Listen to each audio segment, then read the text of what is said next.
My involvement in Jacob's Trouble was almost accidental, really. Looking back on it, I first met Jerry back when I was a wee lad. I was probably 6 or 7 when I met Jerry. Yeah. Oh, this is going to be a long story. This is going to take about 19 years. By paid. I will say this, that one of the funniest things that when we were traveling, Steve would be like, man, I saw this great movie.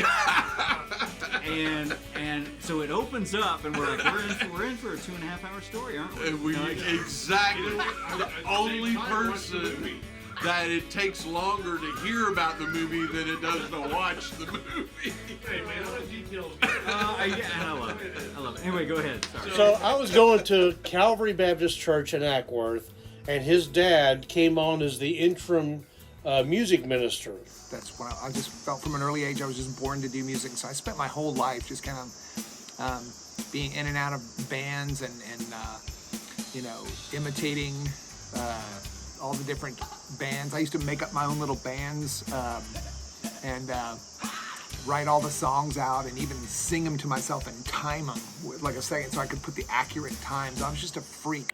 I had just gotten my bass. Actually, Santa Claus brought me a 6-string electric and brought my brother a bass, but my brother was having none of that because there's no glory in bass. It's a Van Halen story. Switched. Right, he switched. Yeah, I say we switched, but he switched, and I just like, oh, okay. But I never looked back. And that was totally the best thing to happen. Right, because you're a natural bass player. Oh yeah. I mean, totally. that is your thing. Actually, the first time I tried playing with Jerry, with another brilliant, talented guy, Brad Nash, I didn't cut the mustard. They were like, yeah, well, okay, thanks, see you, we'll call you. So it was no big deal. I just kept on doing, kept learning. But it led around where we started playing together, and we played in a frat band. Of course, we went around and played all the colleges in the Southeast Circuit. So we played in that frat band for, a while, and then both of us felt like that's not what we're supposed to be doing. I was a believer at that time, and it just got really empty, and it took me away from a strong church community because I was always gone on the weekends, and I really kind of felt like even though I wasn't participating in some of the debauchery at some of the like college frat parties and stuff that we used to play at, I felt like I was contributing to the atmosphere of other people's debauchery, and I couldn't reconcile that with my faith. And, it was just not exactly where we wanted to be. So I quit, Jerry quit, and we took some time off. I remember Steve saying, hey, if you ever get something going again, give me a call, let me know.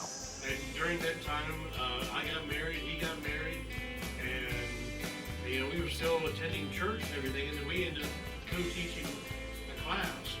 And at some point, we're both just dying because we're not playing music anymore. It's just, I remember just sitting around the apartment one day with my wife, and she just mentioned, I really miss it when you used to play music. You should just get a band together and just play covers on the side for fun. Don't try to make a career out of it anymore, maybe. I had already reached that decision on my own. I'd put away my drums and maybe not try to make a life out of it, but just still do it just for the joy of playing good music. So Jerry said, hey man, I'm putting an ad in the Creative Loafer. The idea initially was to have a cover band where we would take on a persona. We would actually become this band out of time from the 60s, and we would perform the hits, we would play vintage instruments, we would dress in the vintage clothing, we would have, psychedelic stage decor, and we would take on these personas, these stage names that we would invent, and the whole idea was to rent ourselves out to corporate events or something like that. So I thought it was a pretty good idea. Barb came along, answered the ad. We hit it off just really well over the phone. He was a huge Monkees fan, huge Beatles fan, loved the 60s. And it turns out that he had played in another local band called N3D, and they had a guy who was involved with them called Ron Cochran, named Ron Cochran. Which is a whole crazy thing. Yes. To how all these people are all, Right. And I always think that's an interesting thing is like, you know, when you look back at your life and you see all these crazy tapestry of, hey, I met you and then I forgot about you, but then later on this whole thing came together.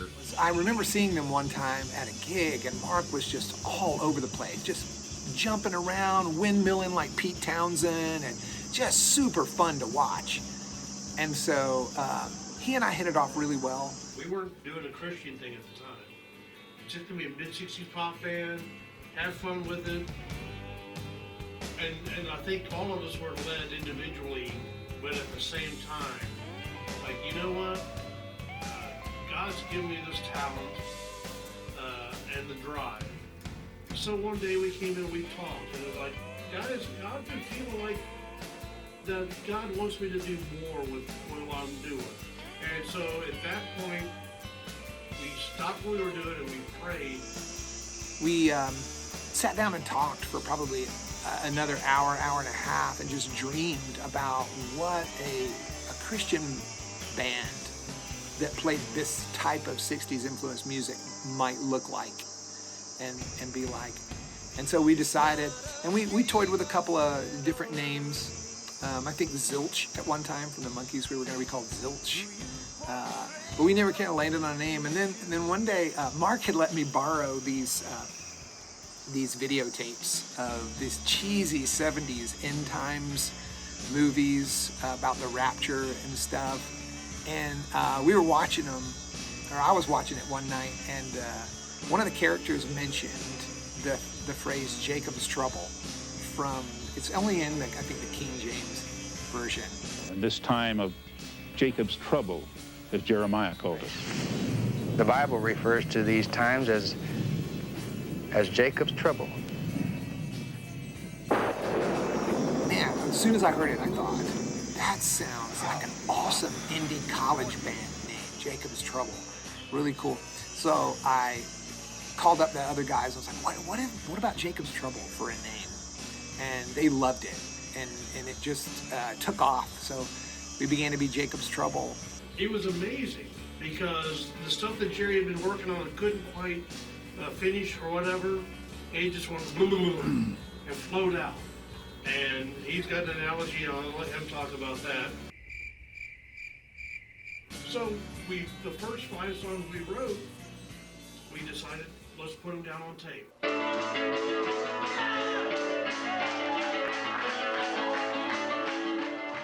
was working very hard, and they had locals only in the section. Yeah, we had our cassette was in there that was too. a great thing at that point, because That there was a doesn't lot happen anymore. of really cool music going on at that time. And, you know, Record Bar did a great job of, they had like a section of just locals. I remember perusing through that often, just, you know, because I was always like scarfing up new music. Right. Of course, I knew you guys, and I remember when that came out and hearing that, it's like, this is awesome. Yeah. And I loved it, you know, from the get-go.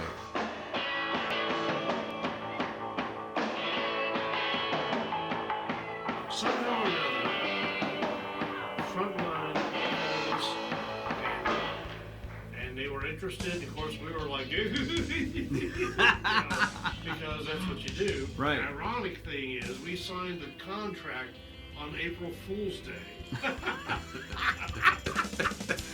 I'm always reminded of that scene in That Thing You Do, and I love that scene when they're like it's like, maybe we should have an attorney read this contract. And like, this man in this very nice truck is offering us a record contract, And it seems like a very good idea. yeah, and I'm signing it, you're signing it, we're all signing it. Yes, you know? yes. Anyway, that's pretty much how that happened. And of course, you know, that song went out and made a record, which was Door to Summer. And it really kind of grew out of this like ad for this other thing. But Jesus showed up, as he often does, and interrupted life, our plans, as he often does. And the rest is history, as they say.